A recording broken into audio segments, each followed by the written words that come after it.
Come all you seamen bold, and draw near, and draw near. Come all you seamen bold, and draw near. It's of an Admiral's fame, brave Benbow was his name. How he fought all on the main, you shall hear, you shall hear. It's of an Admiral's fame, brave Benbow was his name. How he fought all on the main, you shall hear, you shall hear. Sailors before the sail talked a common language of suffering, seasickness, swearing and drinking and song. From Lovelolly Boy to Admiral, the sea in motion, either rolling or pitching, shook them impartially. Oh, the times are hard and the wages low. Leave her, Johnny, leave her. I'll pack my bags and go below. It's time for us to leave her. The wind was foul and the seas run high. Leave her, Johnny, leave her. She shipped it green and none went by. It's time for us to leave her. It's time for us to leave her. 1701, and Admiral Benbow in the battleship Bacchante is on his way home from a successful expedition to the West Indies. Gentlemen, the King. The King, God bless him. Well, gentlemen, it's been a hard voyage, but we've seen the enemy, by God, and we've seen him run before us. Yeah. I shall report to His Majesty that through heat, such as never brought sweat onto his royal brow, and through stench, such as never forced its way up his royal nostrils. Sweating, racked with fever and filth, you made the Indies safe for his subjects, and you dealt not unfairly with your men. Thank you very much, sir. Thank you. You won't be sorry to have seen the last of the Indies, sir? Or smelt the last of them, sir? Oh, that climate has its points, gentlemen. One day out from the Scillies, and I can almost feel my lumbago coming on again. And to my vast discomfort, my wife insists on having a painting of me by some damn Dutchman. No. Well, he'll have to paint me flat on my back. Hang the picture on its side, sir? That's a good idea, Mr. Brother. And we'll hang the Dutchman alongside him if he doesn't please. Morning in Portsmouth Harbour. Bacchante is riding at anchor. Below her bob the boats, loaded with ladies of the town. Her sails are furled at last, and her crew, as clean as they may be, line the decks. Her Admiral has taken John Evelyn's house in Deptford. At my wife's insistence, damned expense. Brother-o! Sir. The women are alongside, Mr. Brother-o. Yes. Go down and look them over. It'll be a pleasure, Mr. Hennepin. Yes, we'll take a little more care in your selection than you did last time, will you? That one bosom negress you got in Portobello gave Bacchante a bad name. Well, I only admitted her by special request, sir, from the Master at Arms. This time the Master at Arms' taste reflected mine, and I draw the line at one bosom negresses. Well, there'll be fewer of those in Portsmouth Harbour, sir. We're ready for your inspection, Mr. Potherow. Thank you, Bosun. If you look them over. Aye, sir. Finely attired and freshly painted, sir. In the main. I was sending one back, sir, who's not fit for your inspection, but he says she's married to the Master at Arms, sir. Oh, well, see if he admits to it. Aye, sir.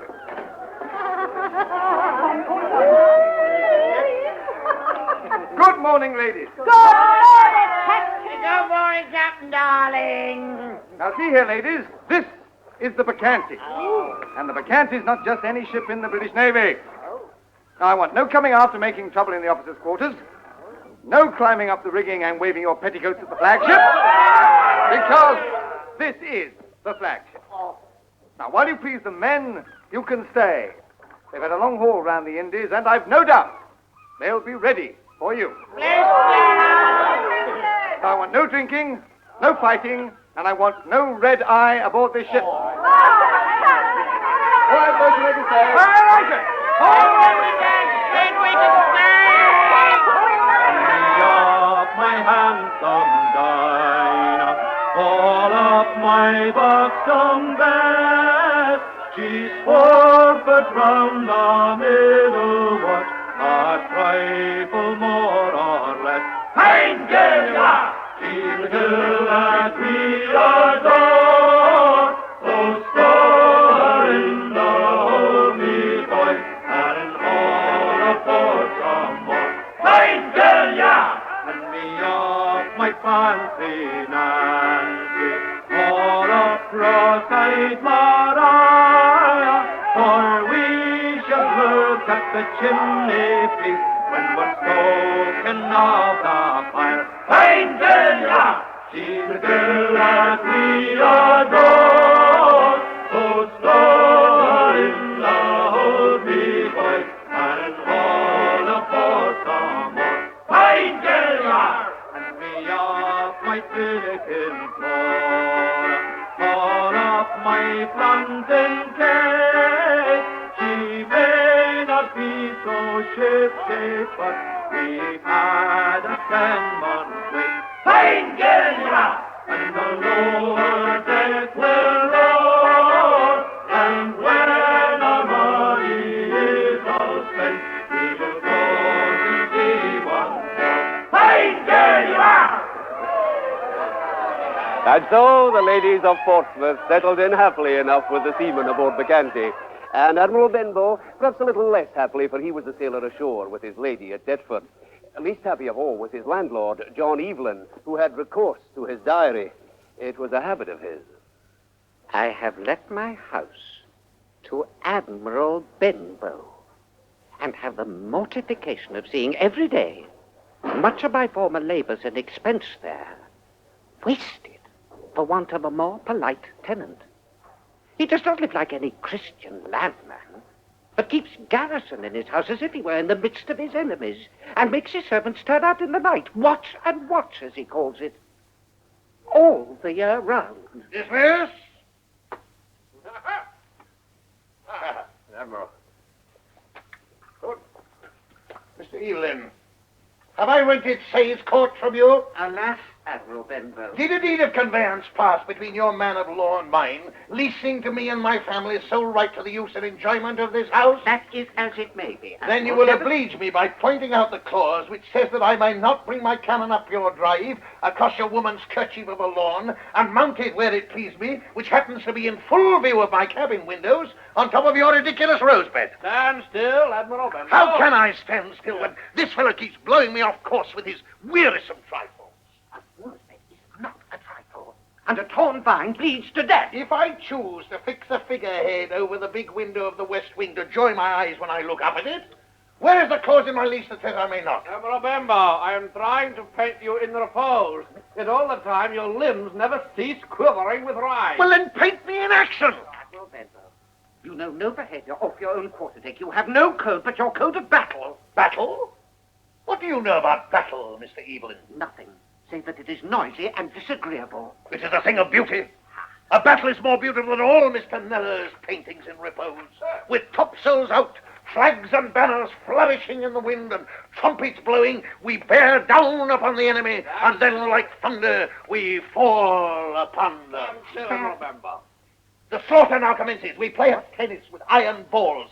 Death comes whistling round our ears. Heads take fire in their brain pans and burst like granados, scattering wildfire all around. Other heads fly from one ship to another like bullets. Arms down, Admiral Benbow. Limbs like langret shot mount, scattering in the air. Hands that cannot reach their enemy before now fly into distant ships to give their foes a box on the ear. Other hands, grasping swords, clear whole decks in their flight. You are moving out of the line. We are now in confusion. The fire ships flame, and their half moon is divided into blazing stars. Some men burn and leap overboard and drown themselves to save their lives. Other ships reel, drunk with the salt brine, and sink slowly to the bottom to follow those brave men. Flags and pennants that flourished wantonly in the breeze now lie on the decks, stained with blood, and the taut masts of the ships lie in the hulls like coffins. Where's the fellow Evelyn gone? I don't know, Admiral Benbow. He crept away, turning green. An almond green. A very interesting color. Oh, we shan't be troubled with him again. Wife! Wife! Come and look at Mr. Kneller's handiwork. And so Benbow settled down, more or less peaceably, to a home station. Wife, I have a mind to cultivate Mr. Evelyn's lawn. Cultivate it, Mr. Benbow? What exactly do But you dig mean? it up, plough it up, lay waste the green sward, and sow good, healthy, nourishing potatoes in its place. Potatoes? And onions between the ranks. A good sailor must always have a taste for an onion, Martha. I know, Mr. Benbow. We'll keg them up and carry them on board. What will Mr. Evelyn say? Damn Mr. Evelyn. Now, where is the clause in my lease? I know, but I like the lawn. Oh. I like to stroll across it of an evening on your arm, Mr. Benbow. Then it shall stay as it is. Not one blade of grass will be touched. What is it, Adam? A letter for you, sir. Give it to me.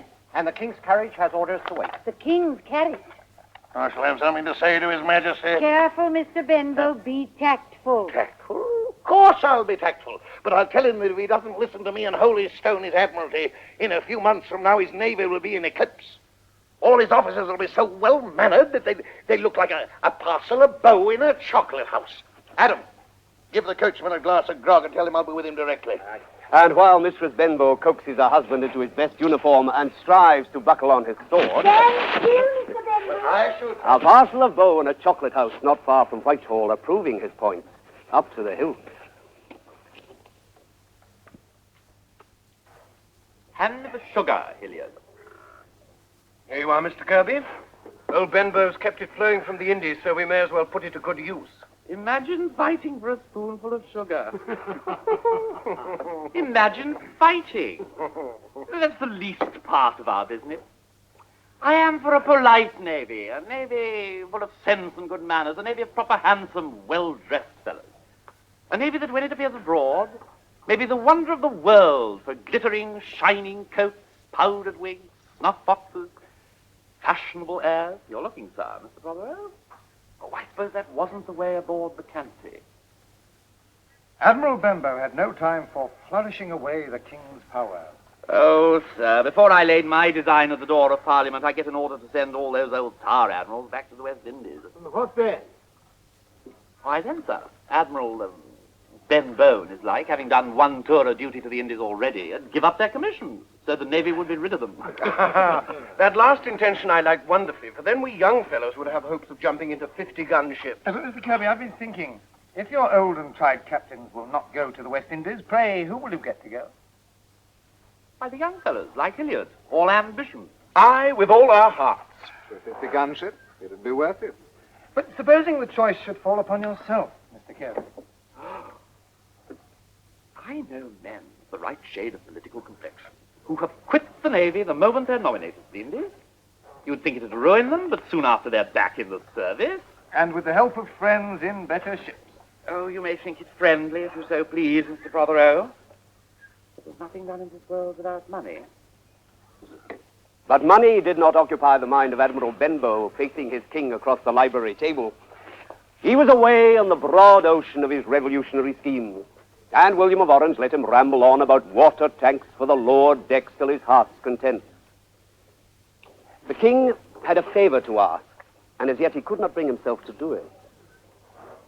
Water tanks, Very interesting. But they're vital, Your Majesty. They're vital for the men. Now, about this new cannon, Your Majesty. New cannon? It's a 6-pounder, newly invented at the Chelsea foundry. I was present I in the had a demonstration. particular reason for sending for This you, cannon Mr. is fired by ball, Your Majesty, and was first charged with 4.5 pounds of powder, then 5 pounds of powder. Mr. Benbow! Forget your 4 pounds of powder and put your water tanks out of your mind. I need your advice. If we are to forestall the French in the West Indies, it is thought absolutely necessary, without delay, to send a strong squadron there. Blow them off to sea. Precisely. The squadron will consist of 10 ships, 2 third rates and 8 fourths.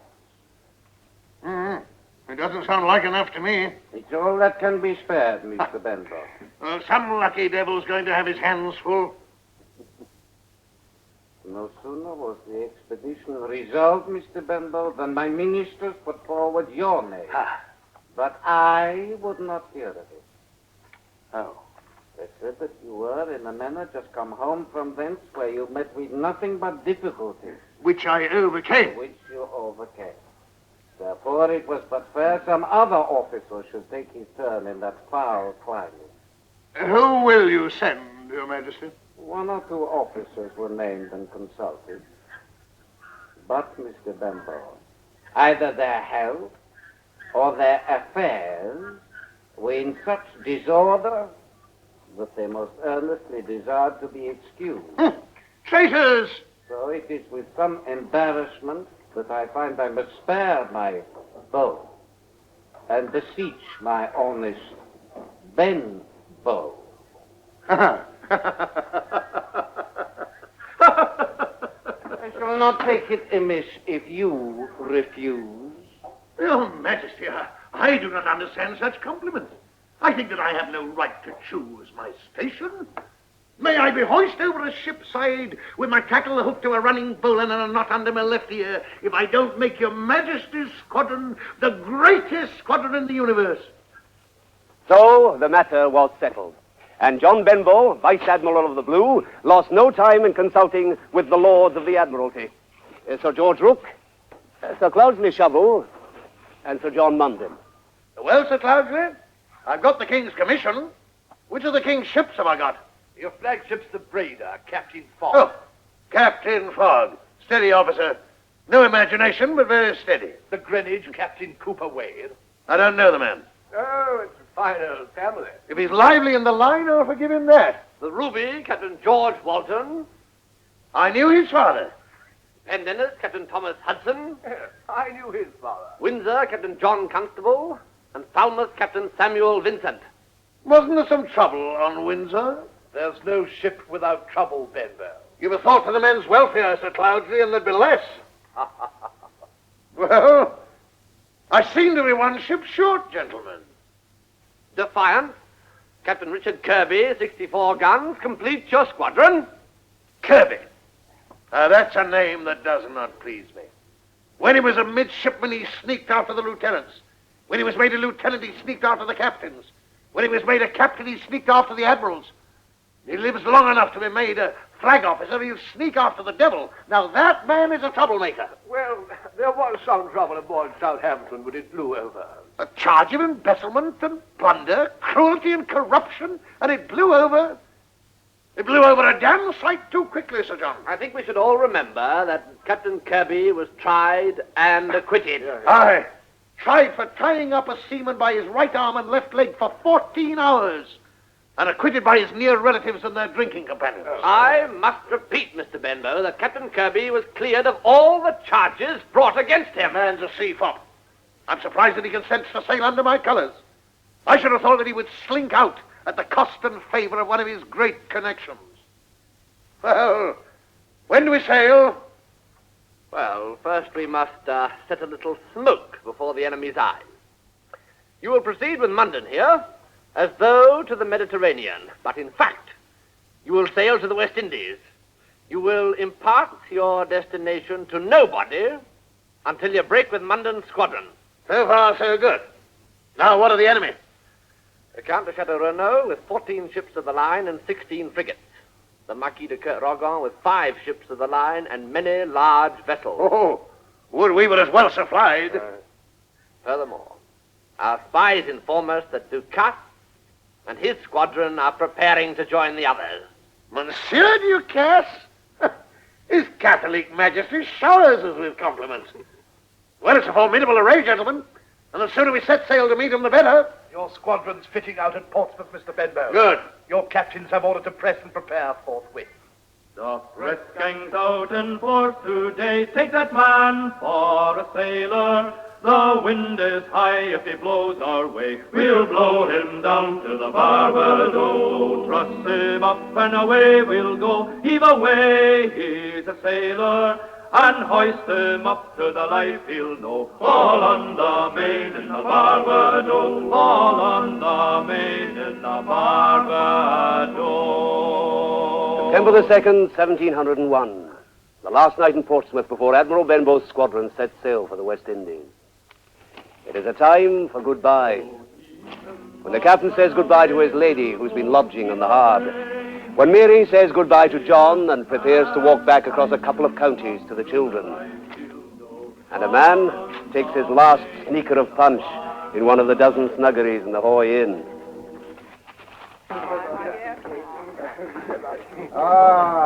How do you keep your beauty, Dolly? Oh, Mr. Prothero, I have obliged. I know you're virtuous, Dolly. The bloom of the plum has not worn off yet.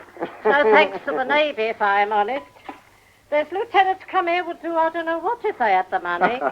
Is money the answer, Dolly? More than your 18 months' pay, Mr. Hilliard, so you can stop pinching your hat and dangling your case. Yeah, I wonder you bother to come ashore, Hilliard, with all Captain Kirkby's creature comforts aboard Defiance. Well, what are you doing in Portsmouth? The Canty's at the north. The Admiral asked for me. I've refused 3 admirals in my time. And made do with their coxswains? Oh, I don't expect compliments from you, Mr. Hilliard. I've refused you the favour too often. It is a night when sailors drink their last drink on land and say goodbye to their ravishing. The Admiral has settled for the modest lodgings that he's always used in the 3 Mariners down by the docks. But what's wrong with the 3 Mariners? Well, it's a bawdy house. The husband keeps a bumboat, the wife a brandy shop, and the 2 daughters. They're let out to all comers and goers. Why don't you go to the India Army? Because all the fops and beardless boys of the Navy go there. As for it being a bawdy house, that's no offence to me. All the houses in the seaports have been reckoned so ever since I picked oakum, and I don't suppose you know what that is. Come on, Drawer! Come on, fill them up. Fill up, lads. No, don't winch your ladle, lads. The man who does that will run down to the hold in an engagement and say his prayers in a storm. I'm a married man, sir. Well, so am I. What of that? I must lie with my wife tonight. It's the last time for 18 months. Get drunk first and lie with her afterwards. Well, my trouble is when I get drunk, I beat my wife something awful and kick her out of doors. It don't seem right the last time. Shall I save him the trouble? Shall I order you back on board so that you won't see your wife at all? I'll get drunk with all my heart. And here's confusion to the fops. Their pride and vanity will ruin the credit of the Navy. Come on, Drawer, fill them up again. Fill them up, lads. You're here. Aboard Defiance, Captain Kirkby is well pleased with certain changes that he's made. This escritoire. That's very noble, I think. And the most celebrated screen in Europe. I have 6 and 30 silver sconces, and every vacancy crammed with china. A little fragile in action, don't you think? I've been holding a visiting day. Barges, pinnaces, deal yawls, longboats innumerable, been rowing out full of people who must be quarters. The barges I called coaches and 6. The pinnaces, chariots with 2 horses. The deal yawls, sedans. And the longboats, hackney carriages. Very nice. All the sconces were loaded with wax tapers. The lieutenants and warrant officers, nicely dressed and perfumed, ranged themselves on each side of the steerage. The midshipmen and courtiers placed themselves between the bulkhead and the gangway in my own white shirt. The ship's side was manned by my boat's crew in spruce apparel, clean gloves. My wife stood by me to receive the guests, and the rest of the ship's company was ready upon all occasions with cheers and huzzas according to the quality of the visitors. Yes, Hilliard. One of the pressed men, sir, jumped overboard, tried to swim back to his sweetheart. Did you catch him? Oh, yes, sir, we fished him out. Well, put him in irons. I'll see him in the morning. 6 times 6 dashes on the first day out should show them all his master on board Defiance. We'll starve his belly and we'll break his back. Take that man for a sailor. He may survive if his heart don't cry. All on the maiden of Barbados. All on the maiden of Barbados.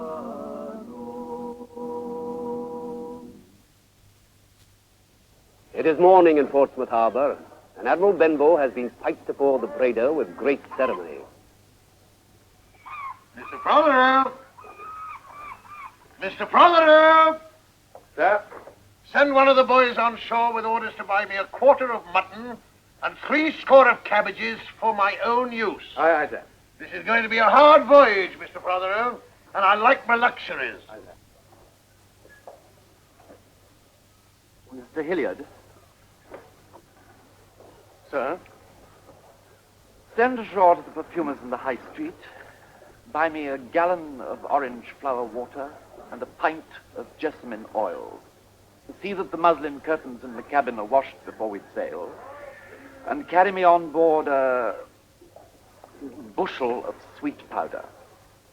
Mr. Kirkby, one would think we were sailing to the heat and stench of the Indies. Mr. Hilliard, if we were, I would order twice the quantity. Mutton and muslin. Admiral Benbow and Captain Kirkby. When they met, sparks flew like the striking of flint and steel. And the West Indies was to be the tinderbox that would destroy them both.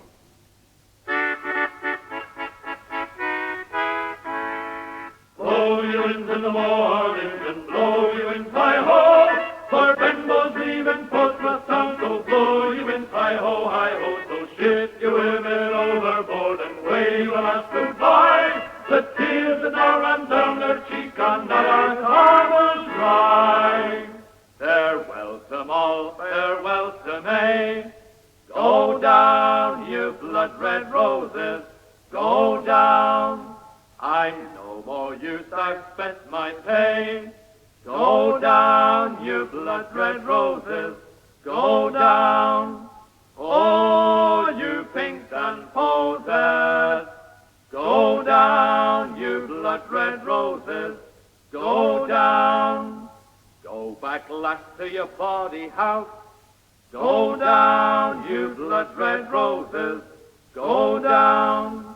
A sailor's nothing but a louse. Go down, you blood-red roses, go down. Oh, you pinks and posies, go down, you blood-red roses, go down. Blow you winds in the morning and blow you winds hi-ho, on board the ship we find Captain Kirkby's letting go. The collected filth of all the jails in England. The scenes of horror and infamy aboard a man-of-war are so many and so great that I think they must rather disgust a good mind than allure it. I wonder you remain in the service, Mr. Kirkby. There is always the chance one may reform it, Mr. Hilliard. What one does not relish, one can ignore. What one cannot ignore, one must try to enjoy. Where is the pressed man who attempted to escape? In irons, sir. Well, I think it's time that I saw him. Sailors like to be brought up to the mark. They like a smart captain. Flogging was at the discretion of the captain, and most captains made no distinction between the offenses that merited the punishment. What's your name? Rutland, sir. And what have you got to say? Rutland? I don't want to go to sea, sir. You don't want to serve the king? You're a traitor, Rutland. No, sir. No, I'm a married man, sir. I've only been married a week, sir. Don't argue with an officer, Rutland. But, sir, I've only Don't speak till you're asked, sir, or I'll double your punishment. Lashes, Hilliard. Lashes. Log in 6 times 6, and pipe all hands on deck to witness punishment. Mr. Hilliard sends a midshipman to the boatswain's mates, and the order is piped and shouted. All hands on deck to witness. The Marines fall in upon the poop with their muskets and sidearms. To the windward, under the break of the poop, the junior officers are assembling. The ship's company fall in wherever they can find a place, on booms and boats, on the lee side of the ship. Captain Kirkby and Lieutenant Hilliard mount the weather quarterdeck. You can feel the silence. Prisoner ready, sir. Bring forward the prisoner. Rutland, you're a proved deserter and traitor to the king. Have you anything to say? I've only been married a week, sir. Strip him, seize him up. The quartermasters advance with lengths of spun yarn and tie Rutland's hands to the grating. I'm a married man, sir. I'm a married man, sir! Please, sir. Bosun, do your duty. And the boatswain, knowing full well that any sign of pity will mean a similar treatment for himself, does his duty. I felt an astounding sensation between my shoulders, under my neck, which went to my toenails in one direction and my fingernails in another, and stung me to the heart, as if a knife had gone through my body. He came on a second time a few inches lower, And then I thought the former stroke was sweet and bearable compared with that one. I felt the flesh quiver in every nerve, from the scalp of my head to my toenails. The time between each stroke seemed so long as to be agonizing, and yet the next came too soon. The pain in my lungs was more severe, I thought, than on my back. I felt as if I would burst in the internal parts of my body. I put my tongue between my teeth, held it there, and bit it almost in two pieces. What with the blood from my tongue and my lips, which I'd also bitten, and the blood from my lungs or some other internal part ruptured by the writhing agony, I was almost choked and became black in the face. Only 10 lashes had been inflicted, and there were 26 more to come. And the time since they began was like a long period of life. I felt as if I'd lived all the time of my real life in pain and torture, and that the time when existence had pleasure in it was a dream, long, long gone by. The later blows were not laid on less heartily than the first. And Captain Kirkby, who was something of an artist, boasted a left-handed boatswain's mate who could cross the cuts made by his right-handed colleague. I'll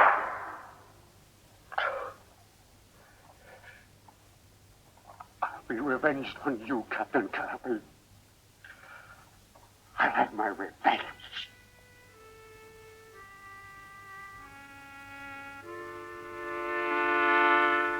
Jack was a free and ship sailor, bridegroom, clerk, or merchant sailor. Jack was every inch a sailor by the time we done with teaching he. So brave Breda and her squadron, they set sail from Portsmouth town, and only Benbow knew that they were all for the Indies bound. Jack was every inch a sailor, bridegroom, clerk, or merchant sailor. Jack was every inch a sailor by the time he'd reached the open sea. And the time that Benbow reached the open sea was the time he chose to summon his captains to the Breda and inform them of the contents of his secret orders. The Indies? Oh, God, he must make a mistake. Oh, damn the Admiralty! Gentlemen! And I know you set great store by that phrase. If it has pleased His Majesty and His Majesty's Lords of the Admiralty to order us to leave Sir John Munden's flota and sail to the West Indies, I'm sure that we shall do so with the same spirit and enthusiasm as if he'd asked us to sail with our good wives round the Isles of Greece. Some of us a good deal more happily, eh, gentlemen? Any questions? The men won't like it, sir. That riff-raff. What expectation have they of anything better? Reserve your sympathy, Captain Wade, for men of sensibility. The sea will stink. The ships will stink. The men will stink. They are men, sir. Your men. Mr. Kirkby. Sailors are not ninepins to be set up and knocked down by your command. Now be warned, Mr. Kirkby. The British sailor likes a smart captain. If he proves himself a brave man, a good seaman, and can take hard knocks, they'll love him for it. But they hate a tyrant, Mr. Kirkby. They don't fight any harder for a tyrant. In fact, they don't fight at all. No doubt, sir. You feel that you may safely leave the question of discipline on board His Majesty's ship to His Majesty's captains in command. Quite. There are too many well-trimmed officers walking the quarterdeck, and too many well-padded bottoms in the Admiralty that don't know what it is to be a common sailor. Then you should sympathize with us, sir. We must make do with being gentlemen. By the lodestone. I swear that I've served every officer in a ship from cabin boy to commodore. I know all the sea jests by heart, from the forecastle to the great cabin, And I love the sailor. You're not known as the sailor's friend for nothing, sir. For nothing. For nothing have I talked to the Navy Board, Captain Constant. For nothing have I wrestled with the Lords. For nothing have I written letters. For nothing have I said that the provisions brought on board should be good and new. For nothing have I said that beer for only 35 days should be carried, and the rest of the issue should be rum and brandy. And how did my lords reply, sir? The brewers must be placated. And besides, an election impended. What else did you ask for, sir? For nothing. For nothing save a hospital ship with a qualified physician and the necessary medical equipment on board. And for asking for nothing, I received nothing. A hospital ship, said my lords. What an appalling expense for so small a squadron. You seem to have had nothing of the time of it, sir. Mr. Kirkby, the lords of the Admiralty may tack about as they please. But for me, I'll serve His Majesty by serving his men. Your soft heart does you credit, sir. My heart is not soft, Mr. Kirkby, any more than my views are fashionable in the coffee house. But I love my country. That is not fashionable either, sir. Any man who admits nowadays to loving his country is thought to be a hypocrite, if he is known to have sense. And if he is not known to have sense, I fear that he is thought a fool. Then let that be my epitaph. And so we leave the Scilly Isles a-sailing for the Indies. Way hull away, we'll hull away, Joe. And Benbow crams the sail on and minds which way the wind is. Way hull away, we'll hull away, Joe. Way hull away, we'll hull for better weather. Way hull away, we'll hull away, Joe. And now the heat is steaming high and hits you hard and heavy. Way hull away, we'll hull away, Joe. And never breeze will blow to cool the boys of the British Navy. Way hull away, we'll hull away, Joe. Way hull away, we'll hull for better weather. Way hull away, we'll hull away, Joe. And so Admiral Benbow arrived at Barbados, where he proceeded to press men with his usual vigor, though his orders were to impress only where the governor gave consent. There's no satisfying you, Admiral Benbow. The seamen on your ships must die exceptional fast. 60 or 70% I lost the last time I was out here, Sir William, thanks to your damn climate, but I will not lose the war into the bargain. I must have men, and my captains must know that when they attack the enemy, they have men hale and trained to make a fight for it. You exercise your authority as though there were none other here. You exceed your orders, Admiral Benbow.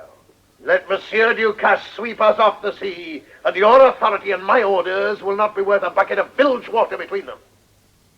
And I had advice in the middle of May that on the 18th of the previous month, there passed by Camanagota on terra firma 17 tall ships that steered to the west end of Cuba.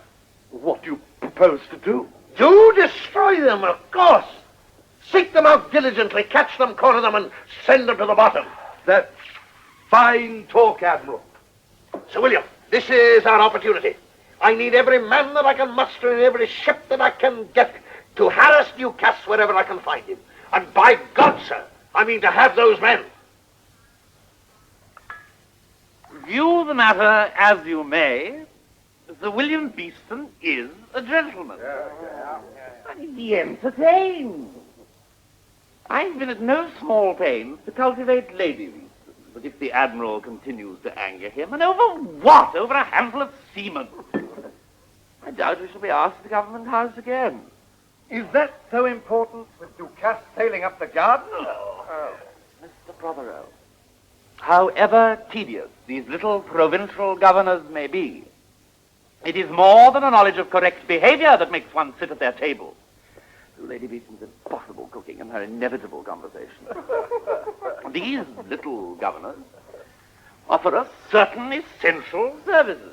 We look to them to provision our ships. We need them when we want to send our injured men to their hospital. The men are Benbow's first concern. That may well be so, Mr. Prothero. But once again, your Admiral goes about it the wrong way. He storms and shouts and bluffs and bludgeons his way like the old tarpaulin that he is.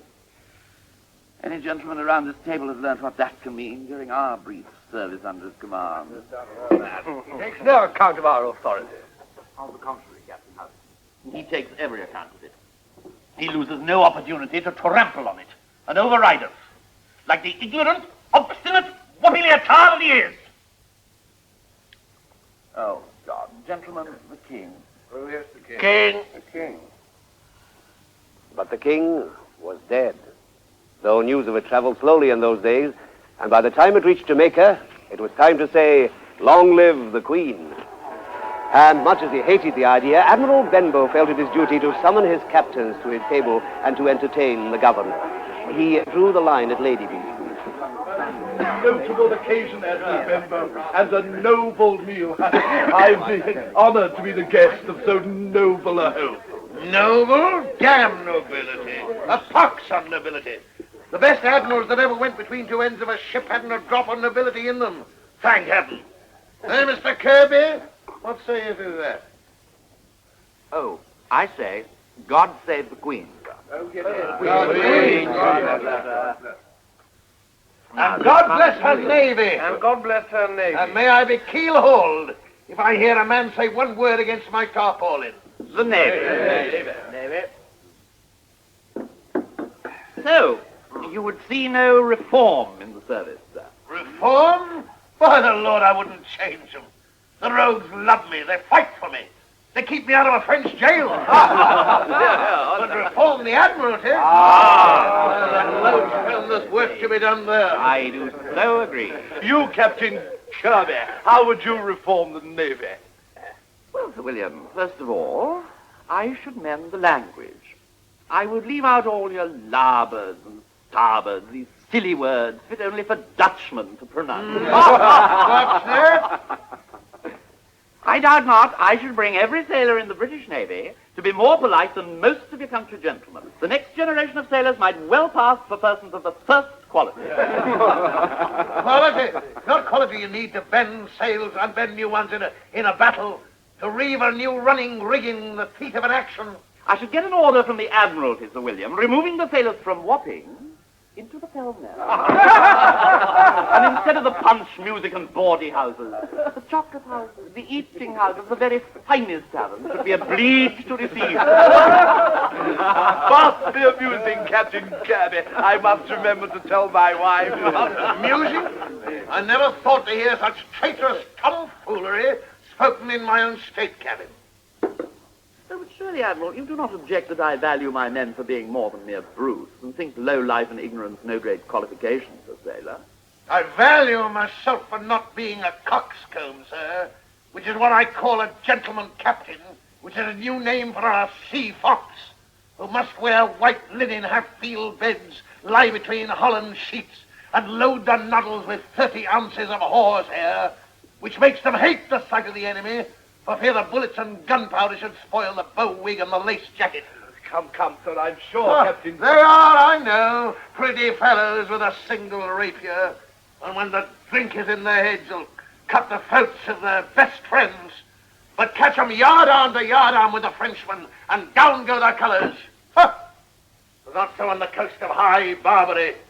There we valued our wooden legs and stumps of arms, and fought as if heaven and earth were coming together.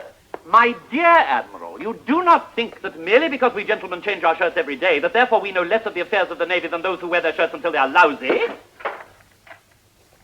Whom do you mean, sir? Name whom you mean, sir. Do you think that nastiness gives a title to knowledge? Bullets and gunpowder. Whom do you mean, sir?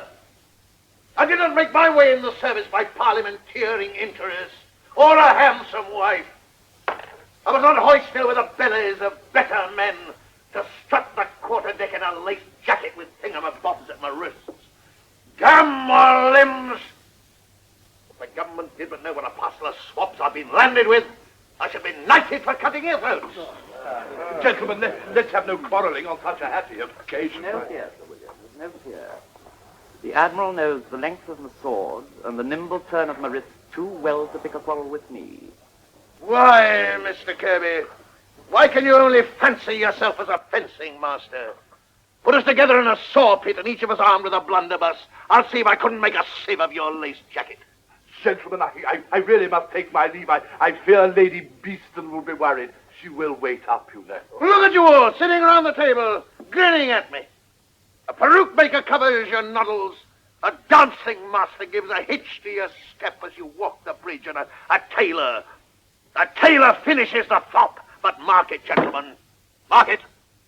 When we meet Monsieur Ducasse, you shall know, as he shall find, that it's I, a plain, lousy, cabbage-loving tarpaulin, who am in command. Stormy's gone, that good old man. Way storm along, John.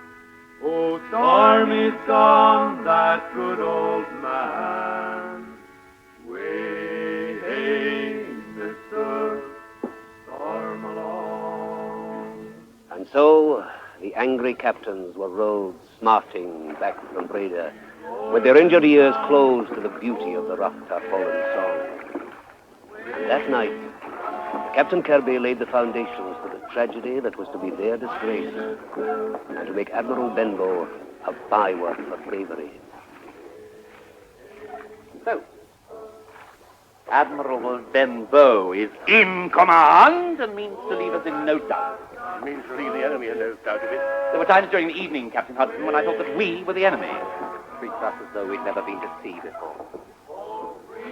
Not only shall we be denied all comfort and authority while Admiral Benbow is in command, gentlemen, it is also my opinion that proper discipline in the floater will be in danger. The odds are we shall sail out any day now to meet you, chaps. My plan is that when the Admiral gives the signal to attack, we do not. We are blind. We do not observe his signal. We put it out of his power to engage the French. Now think what we can make of this, gentlemen. See, when there are so many of us concerned together, and the Admiral stands alone, how easily we can justify ourselves, throw the blame upon him, and so be rid of him. We are not alone in hating our Admiral, gentlemen. There are powerful persons in the Admiralty who have felt the lash of his tongue, and will lose no opportunity to discredit him. We may depend upon that. What if Benbow elects to face the French alone? If Admiral Benbow sails him alone, we shall all mourn the loss of a very gallant sailor. But is this not to give in to the French? It is not to play their game for them. Only to seem to play their game. Once the Admiral has been sent packing, we can sail into the Frenchmen in our style. Twice the heart, twice the hope of high success. Sleep on it, gentlemen. Sleep on it. Send me word in the morning. Old Stormy's heard the bugle call. Way storm along, John. Now sing his dirge, please, one and all. Way, Mr. Storm along.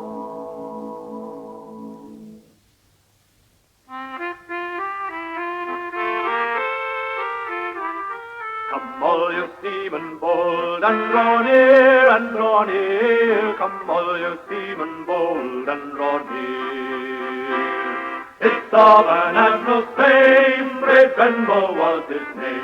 How he fought all on the main, you shall hear, you shall hear. On the 10th of August, 1702, Admiral Benbow received the news that Monsieur Ducasse had sailed for Cartagena. 9 days later in the evening, he discovered near that place 10 sail of tall ships to the westward. Standing towards them, he found the best part of them to be French men of war. The lookout in Breda could pick out the names of 5. The hero! The phoenix! The agreeable! The poet! The prince of free! Upon this, I gave the customary signal for line of battle, going away with an easy sail so that my starnmost ships might come up and join them. The French steering along the shore under their topsail. By the end of the drum roll, every sailor is in his place, ready to fit the ship for battle. Hoist the red pennant to the main topmast head! Hoist the red pennant to the main topmast head! A few minutes and the guns of the Breda are cast loose. The lumber is cleared away. The yards are slung, the sails damped down for fear they should catch light, and the galley fire extinguished. So we join battle with the enemy. Windsor, Defiance, and Falmouth engaged the ships abreast of them. The Defiance and Windsor stood no more than 2 or 3 broadsides before they luffed out of gunshot, so that the 2 starnmost ships of the enemy lay upon us on the Breda and galled us very much. What's happened, Mr. Fowler? What the devil's happened to Kirkby and Wade? They sit on the sea and watch us suffer. I received Captain Fogg's message, sir, but to take no notice. What's happened to them, Captain Fogg? I can't understand it, sir. They're leaving us to take all the fire. The devil they are! Is their shot not reaching? Why don't they go in close? Shall I get the order to tack about? Certainly not. Give the order to fire again to show the fops that this is a battle. Aye, sir. Who'd go to war with a pair of fops who don't know a mast from a mangle? The scene on board the Breda grows confused and horrible. The cries of the wounded ring through all parts of the ship, and those more fortunate men who are killed outright are thrown overboard. From 4 o'clock until night, the fight continued, with Breda and Ruby in the thick of it, and Windsor and Defiance and the others still sulky spectators sitting on the sea. And though the French left off firing at nightfall, still Ruby and Breda kept them company. There is no moon. But across the dark strip of water, the 2 opposing fleets watch each other warily. What damage, Mr. Fogg? What have they done to us? Shot our mainmast 7 inches through, sir. And the main yard and the slings almost half through. What are the men? 5 men, 2 boys, and a 3rd lieutenant dead. Poor lads. There'll be no broken bones aboard Defiance, sir. Send my boat around the squadron, Mr. Prothero, with orders to bear after me all night, and bear away only when I do. Aye, aye, sir. Make ready the Admiral's boat! But not only the Admiral's boat calls in the Defiance. Captain Cooper Wade of the Greenwich was already there. What does Walton think he's playing at? If Ruby had held off or stayed with us, Benbow would have had to run for Jamaica by now. He'd have carried our point as far as the Admiralty. He would have taken the whole blame. Well, what do we do now?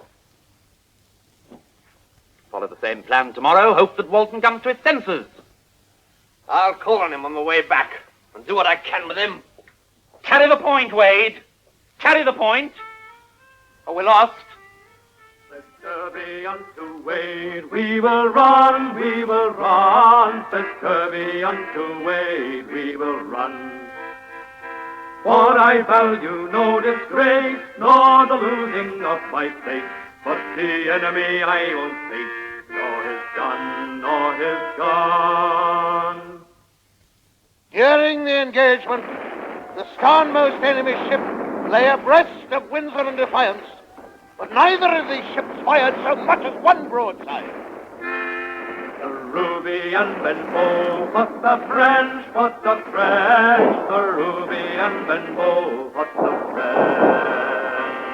They fought them up and down, till the blood came trickling down,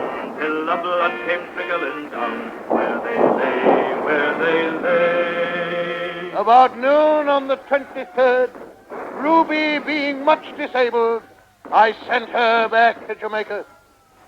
It was with a heavy heart that I watched her go. My one loyal ship. Sir, we'll exhaust our powder by nightfall. Send a boat to Defiance. Kirby's used precious little. He can send in 8 barrels and not know it's gone. Aye, aye, sir. It is a dark, tropical night, humid even at sea. There is small light from the moon, but his sailors, by instinct and a knowledge of what is to be done, manage very well. About 2 o'clock in the morning, we came up within call of the rearmost enemy ship, there being very little wind.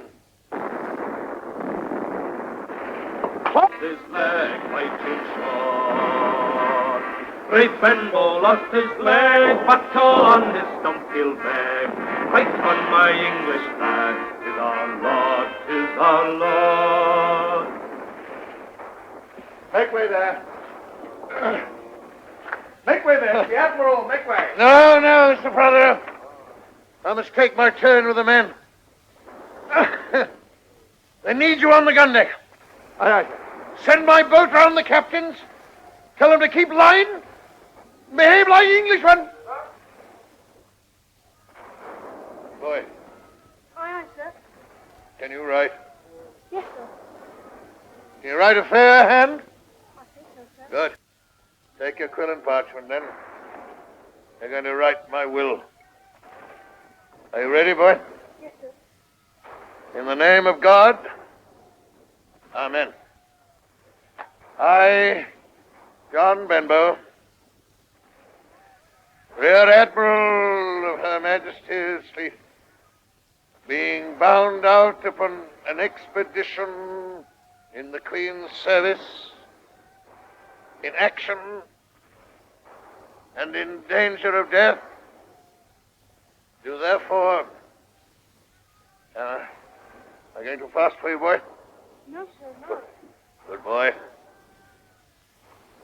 Do commit my body to earth or sea, as it shall please God to order. I give and bequeath to my well-loved wife, Martha Benbow, during her natural life, one annuity. If no be she... Cry Benbow, cry Benbow, the surgeon dressed his wound. Cry Benbow. Let a cradle now in haste on the quarter deck be placed, that the enemy I may face till I die, till I die. So they carry him up to the quarterdeck, where, racked by agony and plagued by shame, he continues to direct the battle. Mr. Brother, I'd rather have lost my other leg than that this dishonor should have befallen the English nation. But you hear me, Father? If another shot should take me off, behave like a brave man. Fight it out if you can. You can rely on Captain Fogg, sir. But I'm worried that these other captains, becoming desperate, might go over to the enemy. That enemy is me. Here they come to prove it. God knows I'm a plain man. Perhaps that's the trouble. Well, Mr. Kirkby, what have you to say for yourself? I do not speak for myself alone, Admiral. I speak on behalf of all your captives. We have gathered our heads together to satisfy you that you should break off the battle. I have here a document. Let me see it. It has been impossible to do anything methodically by reason of the inconvenience of the place where we sat on your ship, together with the noise and confusion about our ears. Enough of this preamble, sir. I know how to think clearly in the noise of battle. Come to the matter. Here is the document.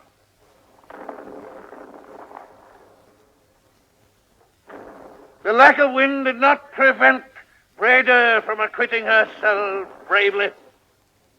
The lack of wind did not discourage my little Ruby from fighting till she was in shreds. And I sent her home. Richard Kirkby, Samuel Vincent, John Constable, Cooper Way, Thomas Hudson, Chris...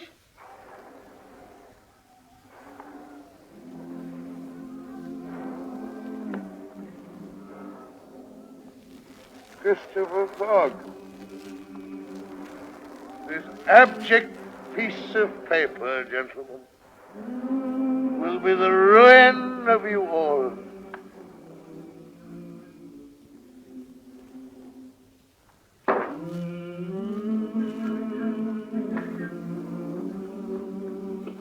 So the English and the French fleet parted company. It was 12 o'clock at night.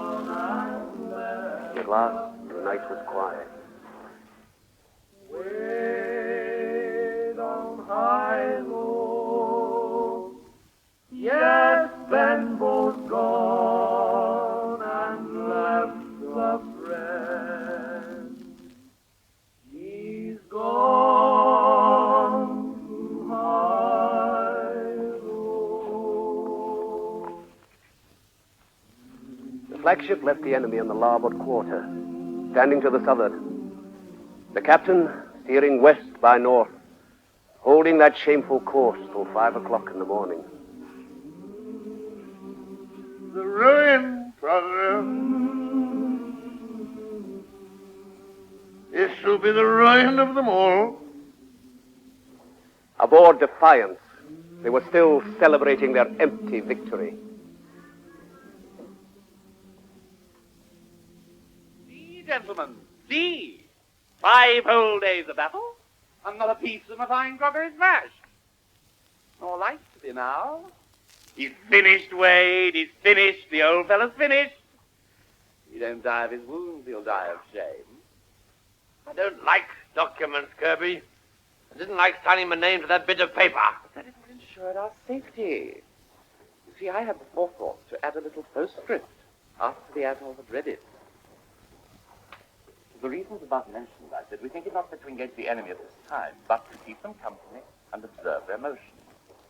And when a fair opportunity shall happen of wind and weather, once more to try our strength with them. I lodged that faith in the Admiral's log after the old scout had set sail to Jamaica. Well, it will prove that we were willing for a fight. Gentlemen, we are sailing with the winds, and not by any means as merely as you think. And what of the enemy? On the French flagship, the Heureux, Monsieur Ducasse sat in his stateroom, a thankful but bewildered man, and picked up his quill and addressed himself to Admiral Benbow. Sir, I had little hopes on Monday last but to have supped with you in your cabin. But it has pleased God to order it otherwise, and I am thankful for it. As for those cowardly captains who deserted you, hang them up, for by God they deserve it. Ducasse. The ruin, brother.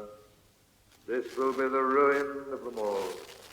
Richard Kirkby, you are charged on a complaint exhibited by the Judge Advocate on behalf of Her Majesty the Queen with cowardice, neglect of duty, breach of orders, and other crimes committed by you in a fight at sea. Said Kirkby unto Wade, we will run, we will run. Said Kirkby unto Wade, we will run. Gentlemen, I am indeed surprised to find myself in this situation, for I am not conscious of my meriting any such thing, according to the best of my judgment. The best of your judgment, Captain Kirkby, appears to be in direct conflict with most of the evidence we have heard this morning. Well, I can only conclude that the Admiral seeks to cover up his own defects with my destruction. For as soon as I was confined, all the remarkable habitations of Jamaica were filled with all the slanderous reports imaginable reflecting upon me by the Admiral's emissaries. Yes. What evidence have you for these allegations, Captain Kirkby? The chaplain of Defiance, like the worthy man of his orders that he is, on many occasions refuted publicly these slanderous allegations against me, so vigorously he was in the end confined to the ship, whence he is still not yet released. I fear, Captain Kirkby, we must look for another reason for your chaplain's confinement. He has been held at the particular request of the governor of Jamaica on account of his constant whoring and drinking, which have become a byword in Port Royal and do great dishonor to his cloth. Oh, not true. Not true. Admiral Benbow's clerk has left no stone unturned in seeking or buying evidence that might help to convict me, or in concealing evidence that might assist me.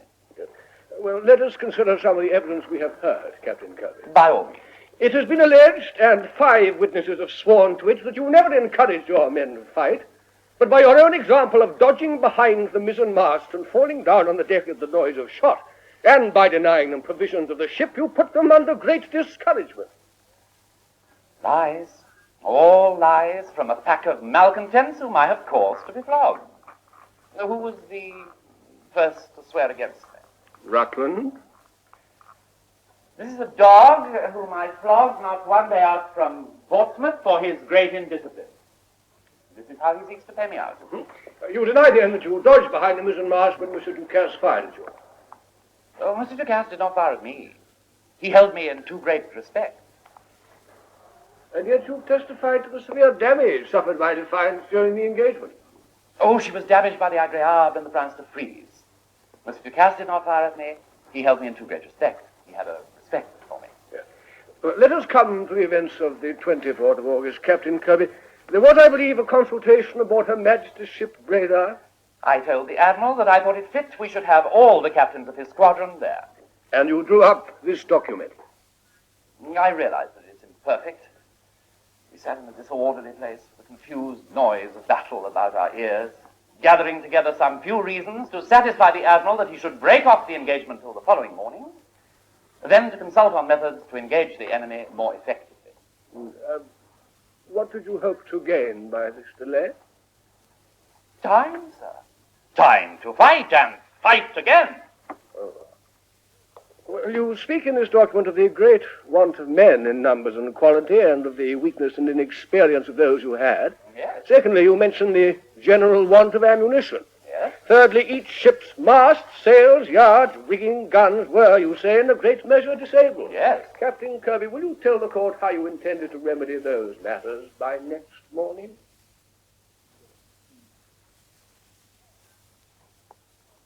Well, You were alone. 6 ships facing the French, far from your base, with no hope of supplies or reinforcements. If the allegations you make in this document were true, how could you hope to make matters good in the morning? There was also the matter of the winds. The winds had been very light and variable. The ships would not be governed. I hoped that they would change in the morning.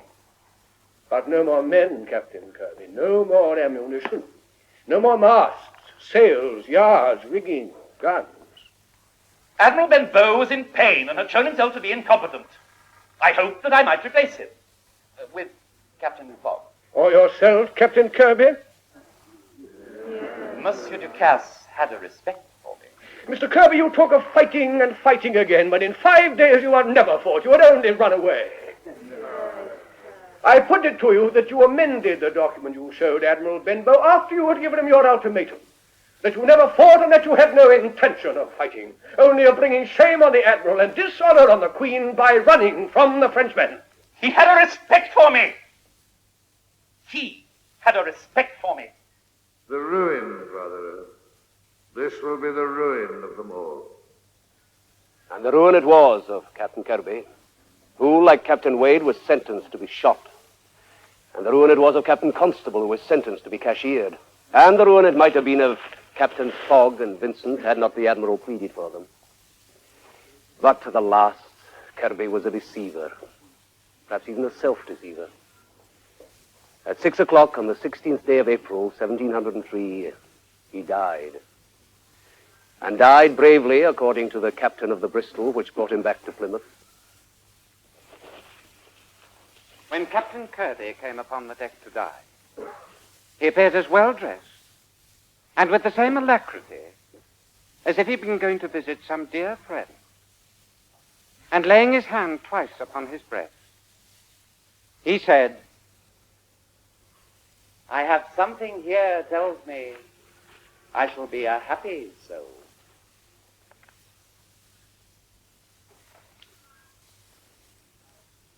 But Benbow died in Jamaica, going over and over in his mind the whole unhappy business.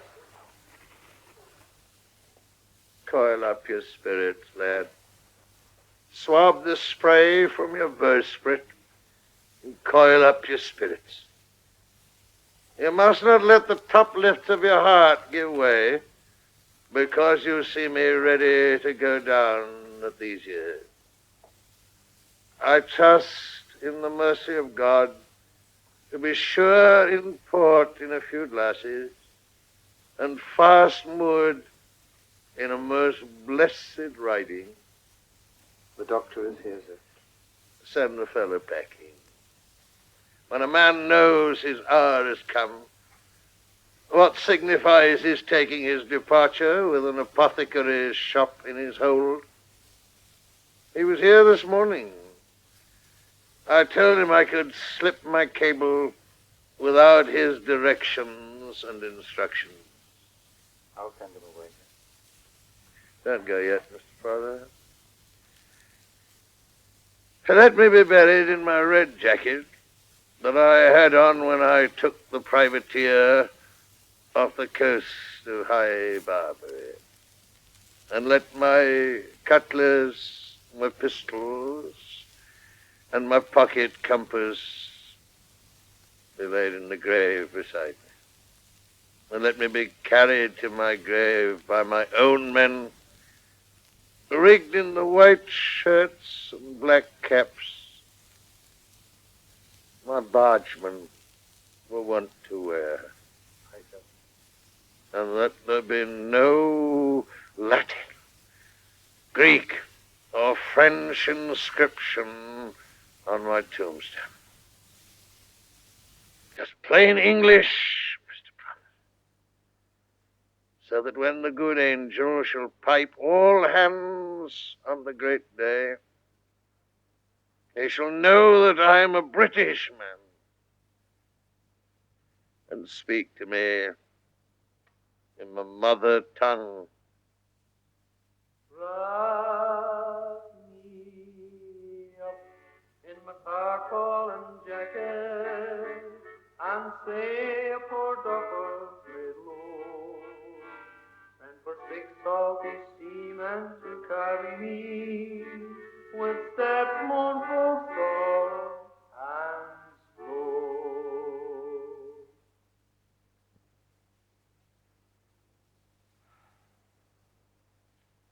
Fare you well, good old Admiral. Sure a truer heart never broke biscuit. A better commander I'd never wish to serve. And who knows but I may help to hoist your rigging in another world.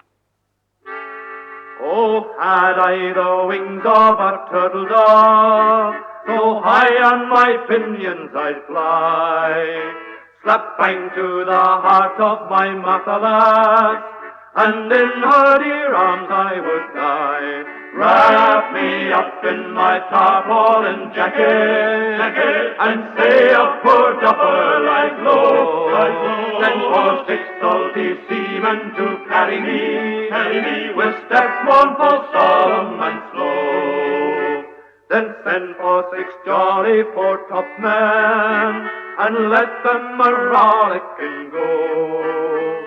And in heaping 2 gallon measures, drink the health of that buffer below. Wrap me up in my tarpaulin jacket, and say a poor duffer lies low. Send for 6 salty seamen to carry me with steps mournful,